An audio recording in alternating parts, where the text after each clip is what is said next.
Yo, what's going on, guys? Crispy Flakes here. So I know a lot of Spur fans are not going to want to hear this video, but for today's video, we are going to go through 8 realistic trades for Kawhi Leonard.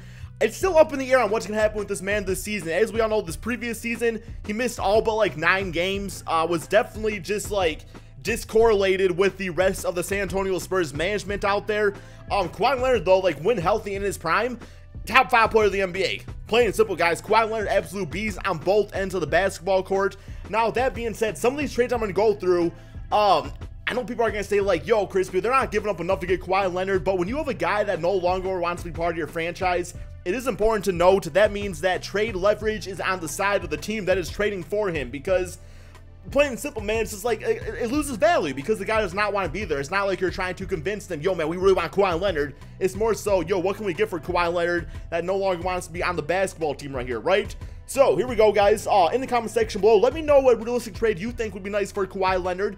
Give me guys your thoughts and opinions on my trades here. Also, if you guys can do me a quick favor and drop a like on this video, it would be greatly appreciated. Okay, this first trade I actually do like a lot for both teams out there is a trade with the Milwaukee Bucks. The Spurs would trade Kawhi Leonard. The Bucks would get back Chris Middleton, a 20-point-per-game scorer, former Rookie of the Year Malcolm Brogdon, who I think would just be, he would just excel under a Greg Popovich system. Also, Thon Maker. Greg Popovich has always been able to get the most out of players, so, you know, Thon Maker is definitely one of those players that could get a lot of help there. Also, the 2018 and 2019 first-round pick of the Milwaukee Bucks. I mean, the Spurs get guys that they can rebuild with. They get draft picks out there that they're always amazing, you know, getting the most out of anyway. And the Milwaukee Bucks, they get a big-time defensive piece and offensive piece, and really that player to go alongside Giannis with Kawhi Leonard. I think this trade works out perfectly for both guys out there. You guys let me know what y'all think in the comment section below. All right, next up, we have a trade with the Lakers. Now, this one I've heard about a few times right here.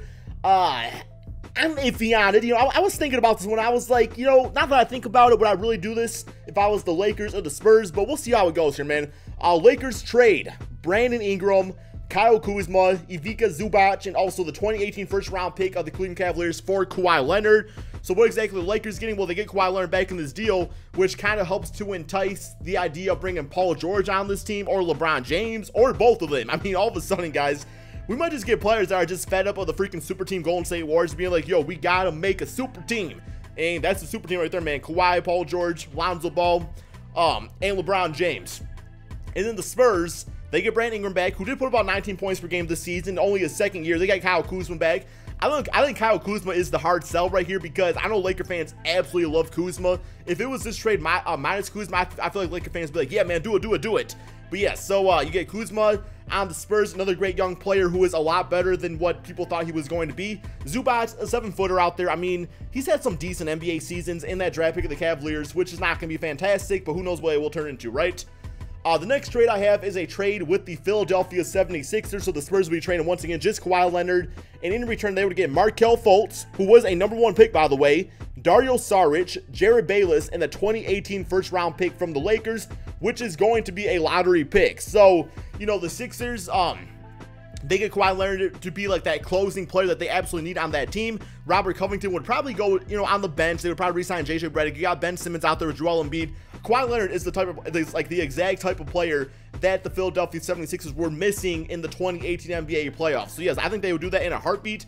In the Spurs, it's like, it's a little bit of a risk right now with Markelle Fultz.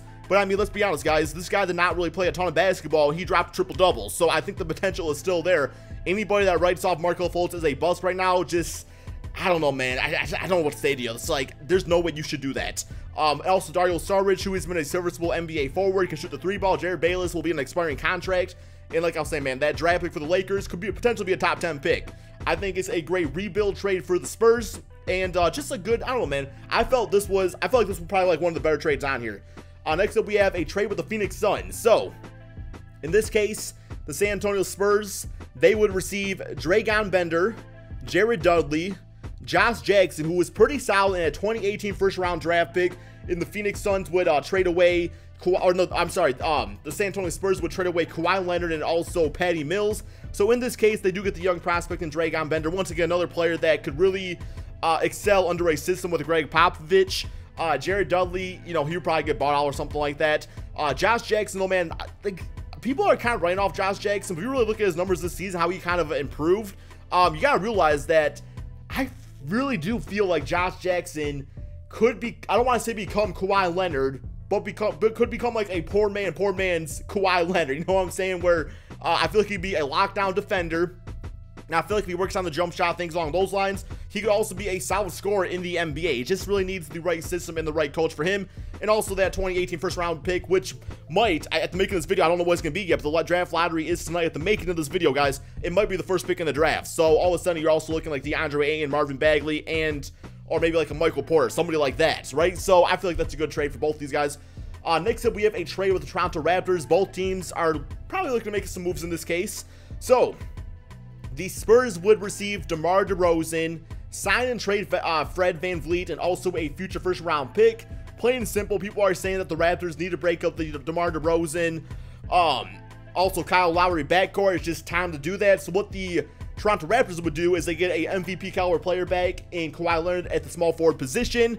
OG can play shooting guard, and then you also got Kyle Lowry probably still on that team. Maybe trade Valanciunas away. I feel like it's a nice move for him. The San Antonio Spurs, you know, who were really solid this NBA season, guys. They got to the NBA playoffs with a very, like, just average-looking squad. You team up DeRozan with LaMarcus Aldridge under the coaching system of Greg Popovich. That team might be able to do some stuff in the playoff, guys. Just a new, you know, change of heart or a change of home for DeMar DeRozan. It might motivate him going into the NBA season, so I actually like this one a lot, too. Okay, next up, we have a Trailblazers trade. This one we have the Trailblazers would receive Kawhi Leonard, also Pau Gasol, and the Spurs would receive CJ McCollum. So once again, breaking up that backcourt of Damian Lillard, who would get to team up with Kawhi Leonard. They would also receive Yusuf Nurkic and also 2 future first-round draft picks, unprotected, guys, plain simple, unprotected. So the Spurs, they get that kind of that young, athletic, probably potential 17 and 10, you know, point/rebounding center in Nurkic. They get CJ McCollum, who could be a solid 20+ point per game scorer still, and they also get those 2 first-round picks. Trailblazers, no excuses, Damian Lillard. You got your superstar player to play alongside with you. They would probably go for some type of like 3-and-D player in the backcourt with Damian Lillard at that point.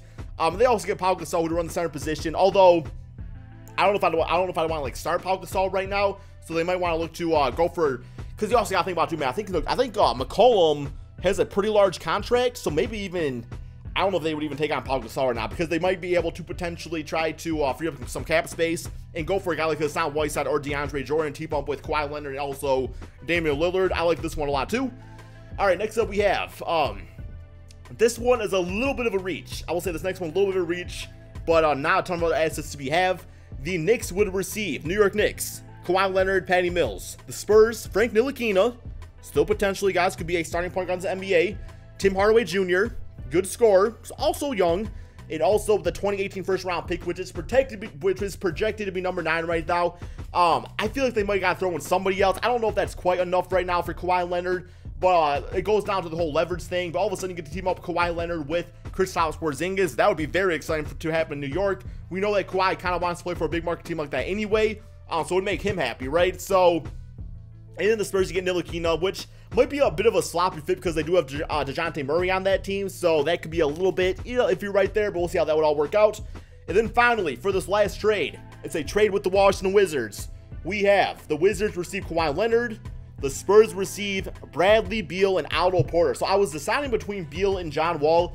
I feel like due to the Spurs kind of being committed to DeJounte Murray, they would rather have Bradley Beal in this case, who proved can be a #1 option on a team.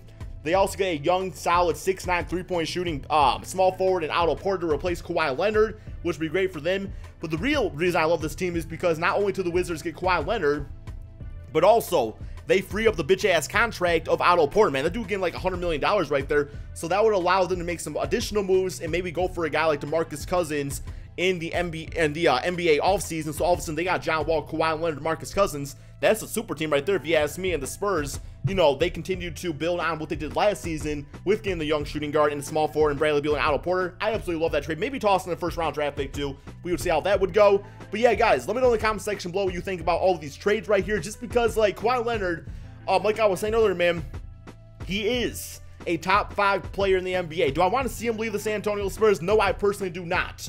But at the same time, you got to think about this stuff, especially if you are the Spurs GM and you just realize that Kawhi Leonard's days on the Spurs are just numbered. You got to try to get as much back as you can for him. Teams are going to lowball you, and some teams are going to offer you some really good stuff. Let's not forget, man, that the Lakers traded Kwame Brown for Pau Gasol many years ago, although they ended up getting Marc Gasol too. So you never know how these trades are going to work out, or what players you're going to end up with, or anything like that. It is fun to talk about regardless. Like I was saying, guys, let me know in the comment section below your thoughts and opinions on all these trades right here. I feel like some of them were better than others, but this is kind of what I came up with.